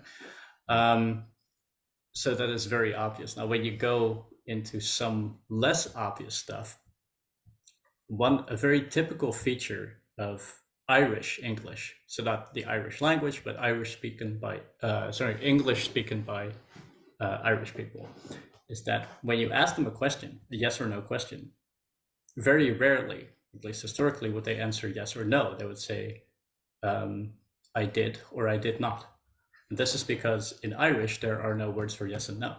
So this is an example of grammatical or syntactical influence. And in my dissertation, one other thing I look at is phonology. So the amount of sounds that you have in a language. And Sabaic used to have the largest amount of different sounds, 29, I believe, corresponding to the Proto-Semitic phonemic inventory. And what we see happening is that the different S sounds begin to merge, kind of what we also see happen in Arabic. And a useful thing to maybe think about or to compare that to is like in Spanish spoken in Spain, a lot of S's sound like S, right? So Spain, not Spain. Now, when you would then see a Spanish person writing a word that has an S with TH, you could say, aha, that is one of those things that like gives that away. It's called a shibboleth. And we see this kind of happen more and more frequently in the late Sabaic period. I mentioned the spelling of the name Yusuf before, Yusuf Athar. So they kind of spell his first name differently. And so sometimes with one S sound and sometimes with the other. And I think that's a very good indication that these people themselves weren't really sure how to best represent that sound. So there's this, what we call, what you have very often when you have just adopted a new word, that you're not really quite sure how to best represent it. And the reason why I thought this was such an important avenue of looking at South Arabian history is because as we already mentioned, there's just not very much else that we have for this 200 to 300 years. So looking at language is often a very good way to kind of get a mirror image, perhaps, a very incomplete and somewhat fuzzy image, but at least it gives you some indication of what may have been going on there in South Arabia during this time. I mean, in terms of those features that you just discussed that were sort of transferring between the languages of South Arabia, the ones that we can follow, or that you followed in your dissertation, what does that indicate in terms of the degree of contact between those languages? Yeah, so one useful way to perhaps look at this is that, as I just mentioned, so in contact linguistics, and perhaps this is where it gets like a bit technical, we often talk about different degrees of intensity of language contact. And so when there's low intensity language contact, you will find that people just borrow individual words, often nouns or verbs, like the word okay, which has spread to a lot of different languages. In all across Eastern Europe, people say ciao, which is obviously taken from Italian. And I think in that case, there was something like maybe a movie in the 1950s that for some reason got very popular. You can think about like highly specific items that we, like the word computer that I just mentioned, but also, for example, the Russian word dacha, which is basically a summer house that exists in Russia in many places. Many families have these houses where they go to once or several times a year to relax. Nobody translates this as summer house, they just use the Russian word. That is an example of a very basic low intensity language contact. Now, the longer people of different communities live next to each other, this kind of contact can become more and more intense. In most historical situations,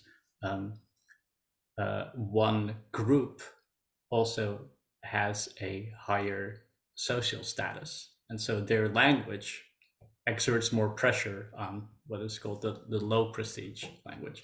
In the Arab world, people will find that the Fusha is the high register and then the Amia is the low register. So the term this has been also described as diglossia, which specifically to refer to the situation in the Arab world by the linguist Charles Ferguson in 1952. Now, and why this is interesting to look at is that this is kind of a stuff that people seem to be less aware of. So when you say something like "okay," or when you use a word like "dacha" from Russian, you might be aware of that. But sometimes when it comes to deeper language contact, people are not so aware of that anymore. So in Estonian, we have a lot of that influence coming from German specifically. The German nobility was very strong in Estonia for centuries. And this is why, for example, you will have typical German verbs like übergehen, which means to go over, über in German, over, gehen, to go. And in Estonian, this has been literally translated. People don't realize that because it's become such a core element of their language. Now, when we transpose that to South Arabian, when we look for similar grammatical or syntactical constructions, that tells us a lot about how intense this language contact was. And in order for this language contact to be so intense, you need to have had probably centuries of these speakers living next to each other. And then to tie this all the way back to why this matters when we look at social and historical change, is that because this can help us explain why it all seems to disappear functionally overnight. And that is what prompted me to study this subject in the first place. Yeah, I want to say that the linguistic features of pre-Islamic Arabia is what attracted me to the academic study of pre-Islamic Arabia in general, even though it's the aspect of it that I can understand the least. The moment I saw that there was more than Arabic going on in the region, it just totally blew my mind. And it prompted so many more questions just about what kind of people lived in Arabia pre-Islam. What were their religious beliefs? What were their social, tribal structures and whatnot? But just focusing on the linguistic aspect, specifically Arabic, do we know at what point Arabic became the main mode of communication in the region? And how do we know that the process of Arabization was already well underway by the late pre-Islamic period? Yeah, it was June 21st, 628. No, sorry. I mean, unfortunately, we will probably never be able to really give a specific moment at which point the majority of these people started speaking Arabic. These processes are very often asymmetric. They can move more quickly in some areas and less quickly in others. Nowadays, you can think about Basque, for example. The Basque language in Spain and France has been restricted to very small areas of the country, northern Spain and southwest France. Irish in Ireland has been restricted to only to, I believe, the southwestern coast, although it's kind of coming back. This is very speculative, right? So again, Christian Robin has a very nice map of where he actually points out where the Muslim Arab scholars say Himyaritic was still being spoken, and that kind of seems to track. So the most, let's say, unusual features tend to be located in mountainous areas, difficult to access areas. Some very interesting features around the coast as well, which usually coastal areas tend to, I wouldn't say be the least resistant, but that's where you would actually have a lot of population transfers. interestingly, and I think that was kind of like a brainwave, like one of these kind of like chills moment when I realized that some of these features that seem to be very Ethiopian in the what Muslim scholars call Himyaritic were being used in the area that is also geographically close to Ethiopia. So I thought it made a lot of sense. So what I think, unfortunately, historical linguistics is in that sense not an exact science, because we can't really tell unless we happen to have a very concrete source saying that. Almost never can pinpoint exactly when a community goes over from one language to the other. But I think in the case of the most mountainous areas, central, northern, and southwestern Yemen, probably there they retained the most, let's say, conservative, oldest, archaic forms of pre-Islamic South Arabian languages, Sabaic, probably some Ethio-Semitic language, and very importantly, also, I think evidence of pre-Islamic Arabic that had spread to the region before the rise of Islam. And you have all of those coming together in a big kind of like soup or gumbo or something like this. So then would you say pre-Islamic South Arabia was multilingual, bilingual, a hybrid? How would you characterize the interplay between all of these languages and people?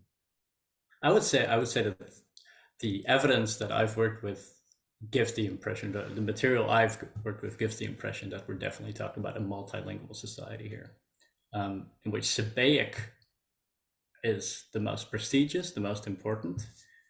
Local variants of an Ethio-Semitic language, possibly think about Ethiopian traders perhaps settling and marrying with locals. Different Arabic-speaking communities coming in, indeed, from Central Arabia, and perhaps like establishing themselves in the area in Southwest Arabia too. I think that there's I think that this is at least the approach that we should take. One of the things, obviously, that you discussed in your work is this like giant evidentiary void we have, that the 2 centuries between the last pre-Islamic South Arabian inscriptions and then the first documentary evidence we have from the Islamic period is the largest temporal break in the history of the region.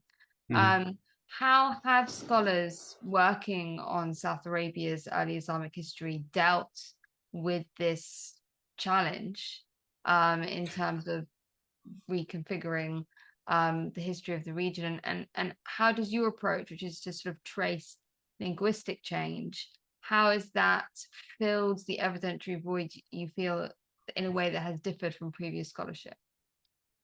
Yeah, so indeed, the last dated inscription that we have, I believe, the year 558 of the Christian calendar. So I mean, think about that. That is like, this is years within the birth of the prophet. It's fascinating, really. It's very quotidian. It refers to the repair of a dam. It's a very common activity in South Arabia, very, very useful, very necessary, and done continuously. I mean, everyone who's ever had a dam, like, no, it's not. I don't think there's many people who own a dam nowadays. But if you're familiar with this kind of work, terrace farming, for example, you know that all kinds of like hydraulic systems or hydrological systems, need this kind of regular repairs, right? So when you compare it to the collapse of Ugarit, for example, the conquest of Ugarit by the Sea peoples in 1177 BC, there's a great book, the year civilization collapsed. It's very dramatic. It's like the governor of the city like begging the king to send like more troops because the enemy are at the gates and there's nothing. And in South Arabia, like, it's a guy talking about how he repaired the dam, right? So it's completely incomparable in terms of like dramatic effect, which makes it all the more bizarre.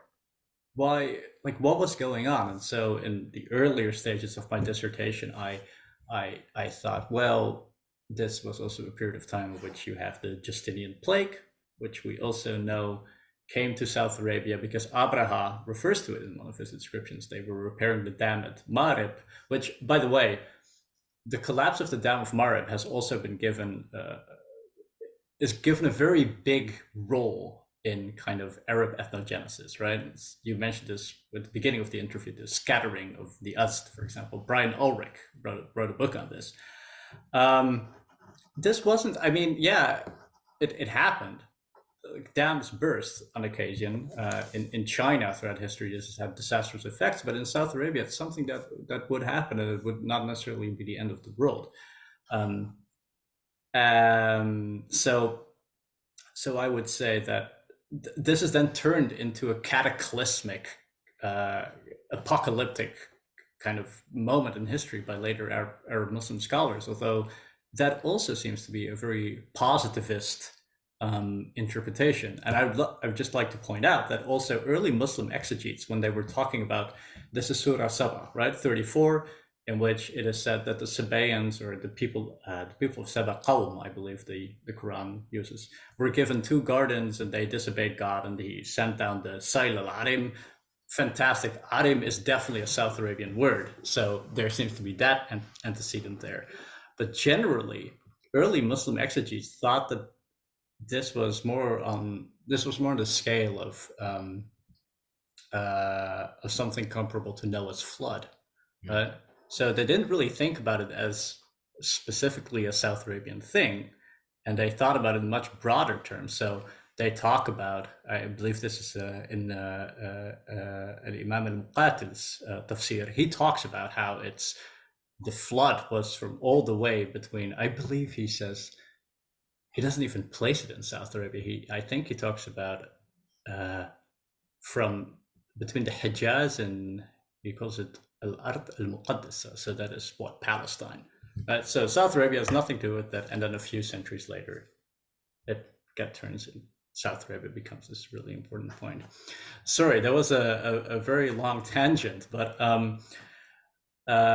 what scholars, at least my understanding of how scholars would think about these 200 to 300 years is that, well, I mean, the Ethiopians came in, they killed everyone, or like the Arabs kicked them out, they forgot to read and write, and then Islam came and they all converted.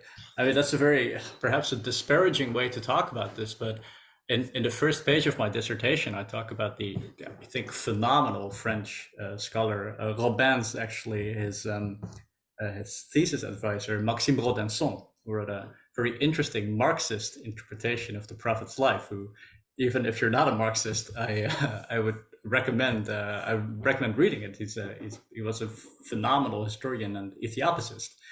So he says, Les Sud Arabiques furent rapidement arabisés. He says, so the South Arabians were rapidly Arabized. And then he goes on. And I was like, well, that's kind of boring. Like, okay, what's that even mean? Are we talking about a cultural process or a linguistic process? How does that tie in with the rise of Islam?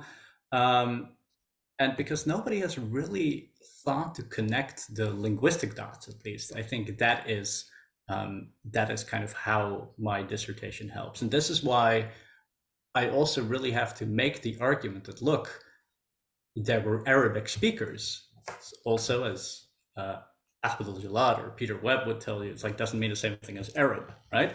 But there were Arabic speakers in the region who probably also at some point became important officials within the Himyarite kingdom who knew Sabaic well enough to read and write it, until, and this is where the whole political confusion of the early 6th century ties in, until all of that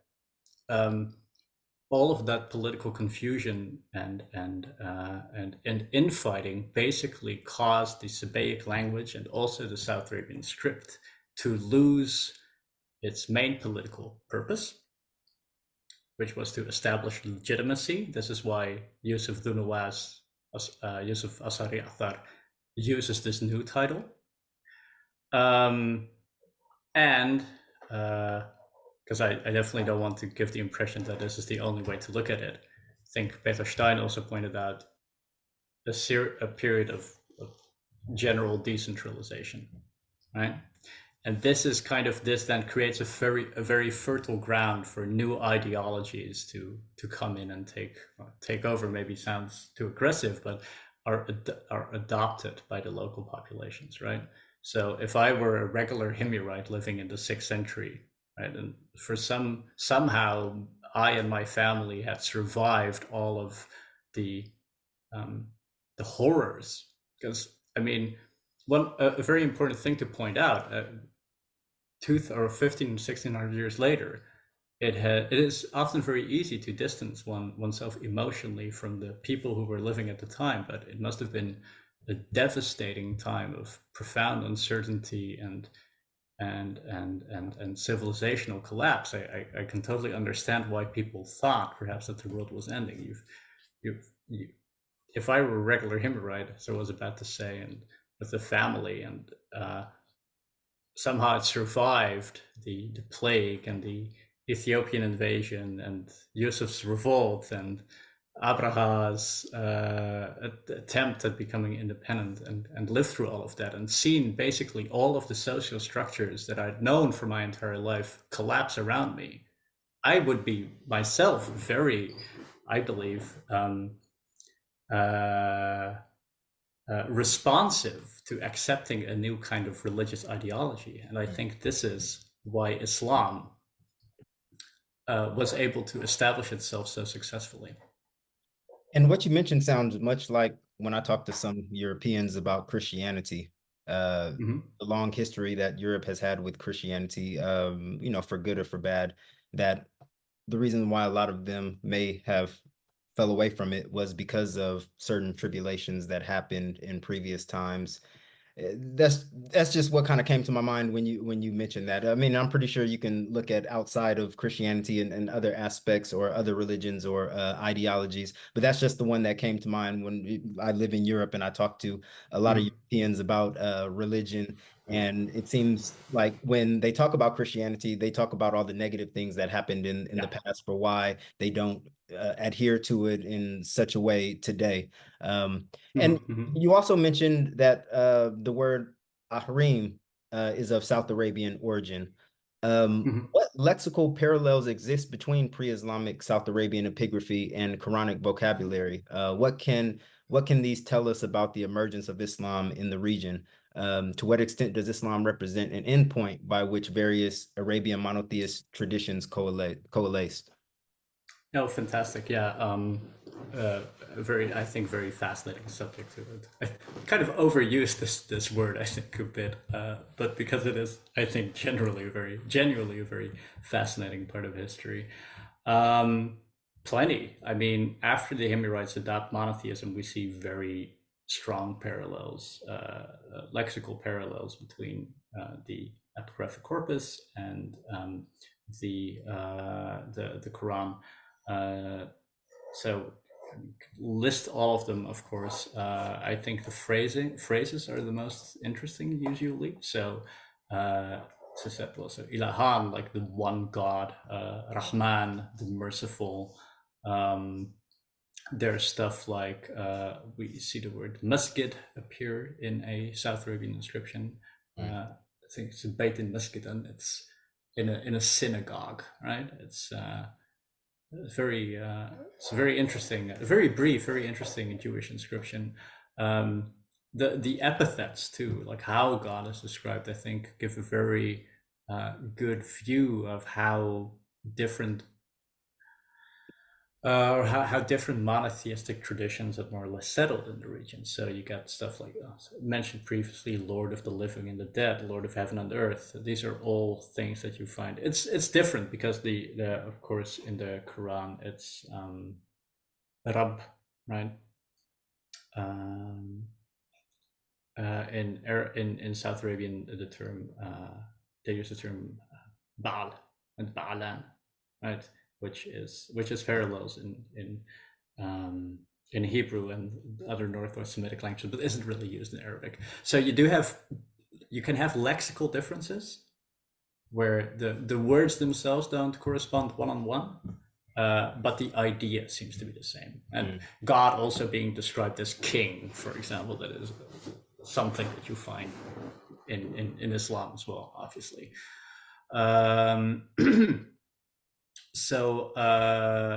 So yeah, there's a lot of that. The most controversial theory about all of this was proposed by Jacques Jomier, I believe, in the 1950s, where where people felt perhaps a bit more freely in coming up with very controversial or radically different ideas. So he took a look at the way how the Quran uses the word Rahman, right? And so he specifically points at a verse in which the Prophet says, "A'udhu billahi aw birrahmani," right? So call upon Allah or call upon Rahman, right? And so he interprets this as saying, like, look, okay, there were two main monotheist deities in Arabia at the same time, Allah in Central and North Arabia and Rahman in the South, and Muhammad kind of like brought these together.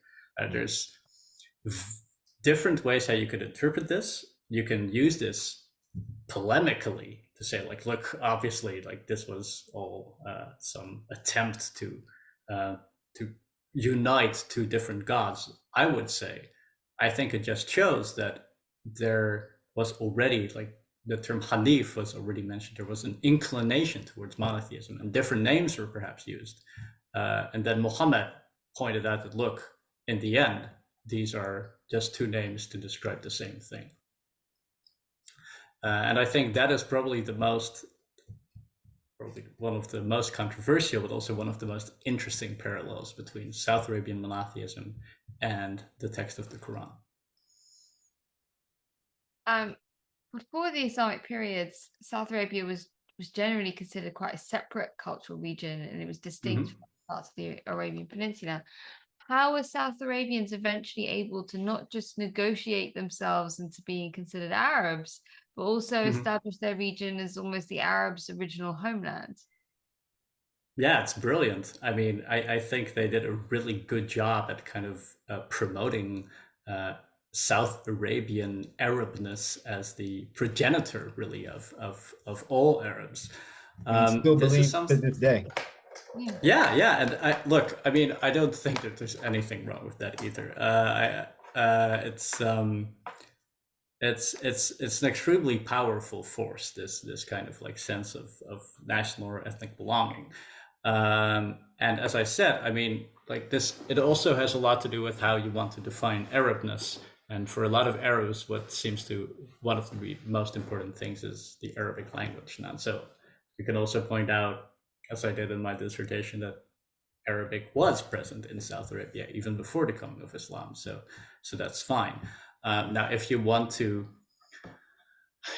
go further and try to like find evidence of that in the epigraphic corpus, I think that's going to be very, very difficult because people were simply not thinking along these lines at the time. So yes, what the impression seems to be that South Arabia was culturally very distinct, linguistically very distinct, different social customs and practices, different social structures as well. Now, what then happens following so I call it, I think the internal phrase I use is the integration of South Arabia within the Islamic polity. And the reason it took me a very long time to come up with that is because I didn't want to describe it as a conquest, because there's no evidence really of Muhammad or Abu Bakr or any of the caliphs sending an army down there to convert people. I mean, you get that a lot. You kind of get it within the context of the Ridda literature, right? But I think that is a very fascinating corpus I want to look at some point during my career. But not so, unfortunately, that was one of those moments in my dissertation where I felt like I kind of want to look at this, but it would be way too much to deal with. But when we just focus on the available sources, the integration of South Arabia becoming a part of the Islamic world does not seem to have been one of particular violence.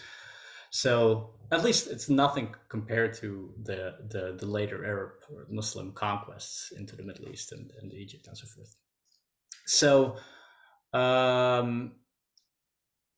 what then happens? So in the Umayyad period, and Peter Webb has written the most about this, is where you start getting all of these kind of political insecurities, sense of who Muslims amongst themselves having to kind of define what Islam is and who is a Muslim, right? And this is where the whole debate, the whole Shurubiyya debate pops up, right? Can a person who is not a member of an Arab tribe become a Muslim? Which they figure out relatively quickly, but it was a serious argument. And similarly, what is Arabia? What is the Bilad al-Arab, or the Ard al-Arab? And it's one of the things I also note in my dissertation, is that there's actually some traditions that seem to exclude Yemen from that area. You may have also noticed that I've not really used the word Yemen very much during this interview, because that seems to be an Islamic period construct. Like, there's no evidence of the people in what we would now call Yemen referring to themselves as Yemenites. Or that even that they thought themselves to be a part of this Arabian culture. So that is really something that seems to appear within the context of the Islamic, the Islamic civilization emerging, the 8th and 9th century. That is when all these intellectual debates happen, and that is also when South Arabians kind of become a dominant force, dominant intellectual force in Islam. Now, Webb also points out how you have people calling themselves Yemenis in Iraq, and that they may not be the same necessarily as the South Arabians within, or the Yemenis within South Arabia. The idea being here is that this becomes a political debate between different factions in the Umayyad court, to which actual Yemenis in Yemen did not necessarily participate, until you have someone like Al-Hamdani, foremost Islamic period scholar of Yemen. He writes a bunch of books about Yemen, I think, to kind of like set the record straight. That seems to be his main purpose. He tries, and I think he does so pretty effectively, he tries to like draw a line under the discussion. He says, this is Yemen, this is who the Yemenis are. All of you people in Iraq, you actually don't know what you're talking about. I'm a local, I can read these inscriptions, I know what I'm talking about.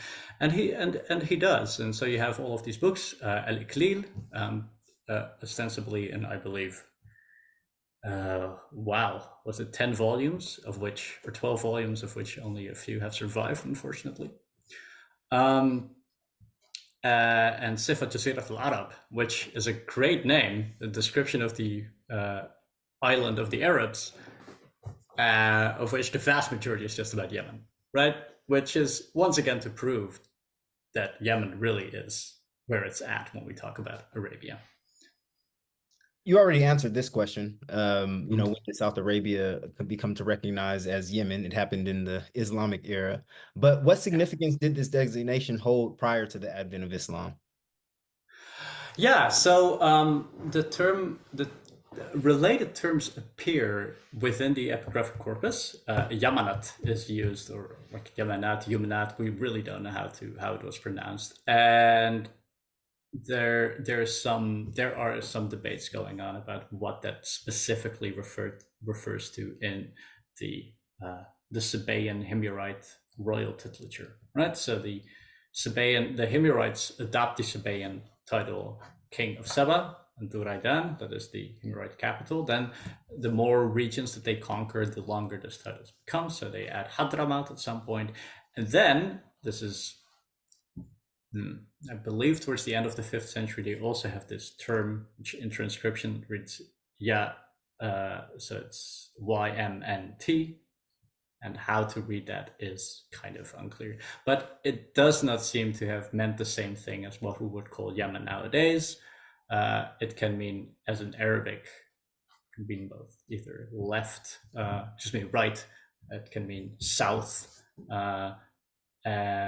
Again, Robin has a really good overview of the various interpretations. I personally, if I'm being honest, I think this is kind of, compared to the bigger picture, more of a relatively trivial thing. It's definitely not what we would call Yemen nowadays, but beyond that, it seems to be kind of difficult to pinpoint what it may be.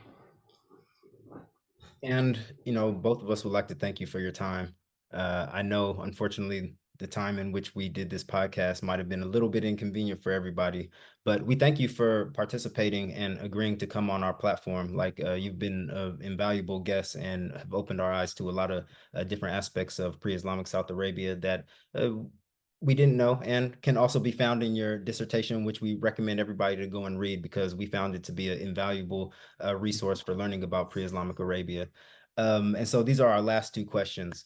In your view, what avenues of future research would shed further light on the history of the region in pre-Islamic, of the region of South Arabia in the pre-Islamic period? I think it is really, what we should really do is we should really try to put all of the available information together. So much extraordinary work has been done in the past decades on the pre-Islamic history of central North Arabia. Michael McDonald, Ahmed al-Jalad, Ilka Lindstedt, and countless other people. I personally feel so privileged that I was able to study at Leiden University when some of the most, I think, inspiring people in this field were there. I'm on very good terms with Marijn van Putten, consider him a very close friend. Ahmed al-Jalad was my thesis advisor, my bachelor's. Peter Webb was my advisor for my dissertation. I've been surrounded by so many great people who I think, even if their conclusions do not always align 100%, I mean, that's part of academia, that we are living in such a wonderful time of early Islamic and late pre-Islamic studies. So what I would really love to see in the near future is when people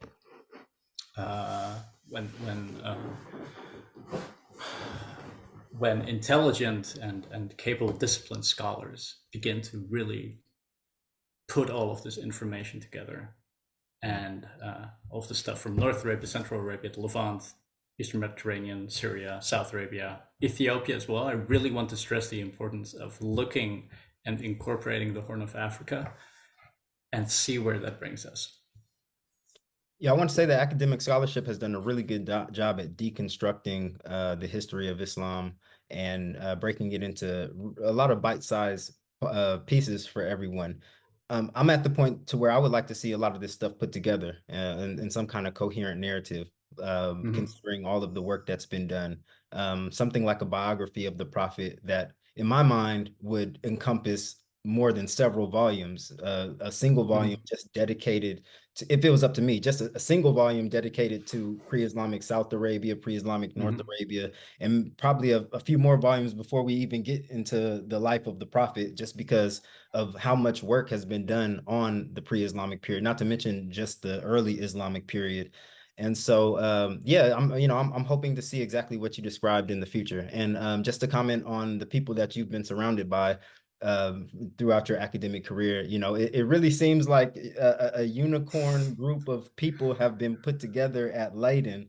That I hope that we see more such collaborations, but it really seems like a moment in time that you might not ever have a chance to be a part of ever again. I mean, I hope it's not that case, but just judging from what's going on today, yeah, it just seems like a phenomenal group of people coming out of Leiden and elsewhere, but because Leiden is being mentioned, yeah, I really like the work that's been coming out of that university. And this is my last question. Or Roxana, did you want to add something to that? No, I just want to say, yeah, it feels like it's almost like a golden generation of Islamic scholarship. So. Yeah, definitely. And so what resources and methods would you recommend for learning ancient South Arabian languages for people who want to do a little bit more than just focus on the translations of other people, but actually want to dig into, engage with the language themselves? Well, so to now shamelessly plug both myself and Leiden University, I will actually be teaching Sabaik there this summer between July 16 and July 25th. So obviously that is the best place to go and get an overview, a thorough overview of mostly Sabaik. We'll probably look at some non-Sabaik languages too. Now, unfortunately, in English, there's not a lot of material specifically designed to learning Sabaik available, which is not horribly outdated. Peter Stein's workbook is very, very good. It's in my library as well. It consists of 2 parts. It's not that expensive. I don't think. But he goes through the entirety of the grammar, and you have exercises, and then you can read those inscriptions. Yeah, so unfortunately, that's kind of the best advice I can give. Peter Stein's Lehrbuch, which is in German, you have to know German, is probably the most accessible. That's at least dedicated to studying. Then again, if you know any Semitic language, specifically Arabic, classical Arabic, what you can always do is you can just go to the digital archive of pre-Islamic inscriptions, Dasi. It has a bunch of different inscriptions. Learning the script is honestly not that hard. You can probably do it by yourself. And then once you've got the script figured out, you can the Dasi website also has everything, most inscriptions in transcription and a translation. And so if you know a Semitic language, that will help you a lot. And who knows, maybe after the summer school, I might be able to put something together myself and then maybe distribute it freely. Yeah, because that was actually a common question that we got from our audience was what were resources, what tools, how do we go about learning South Arabian if we wanted to do it on our own? So yeah. So hopefully more stuff comes out. Certainly, I was blessed. I mean, I was very lucky that the first thing I did when I started my PhD here in Tartu in Estonia is I immediately went to the University of Vienna because they teach Sabaik and other South Arabian languages there. So my instructor there, George Hatka, he also taught Syriac and Ethiopic. Because, so I never had to do it by myself, fortunately.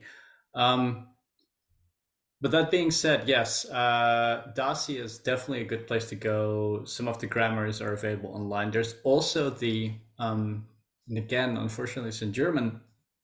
It's the old joke amongst Semiticists. What is the most important Semitic language? German, because everything's been written in German. But it's called Sabaweb, I believe. It's an online dictionary of the Sabaik language. Again, if you already know another Semitic language, that can help you quite a long way ahead. All right. Well, on that note, Dr. Koutchoukali, thank you for your time.